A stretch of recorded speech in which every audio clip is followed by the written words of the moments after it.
Yes po, good morning. Dandani na po iti panagfiesta mi manen March. Ti pre-act, ti munang activity mi is dito syempre Blessing Ras, which is on March 12. Ina-move basit kasi adangamin LMP General Assembly mi March 8 to 10 isong at March 8 to 11 iso nga na-move mi basit kasi usually kat March 10 dito Blessing Ras tayo. Yung da po kadija iso nga na-move basit.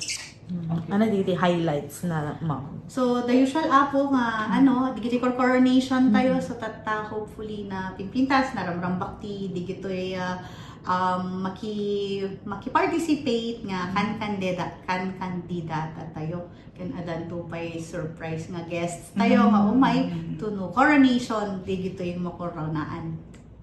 Good celebrities.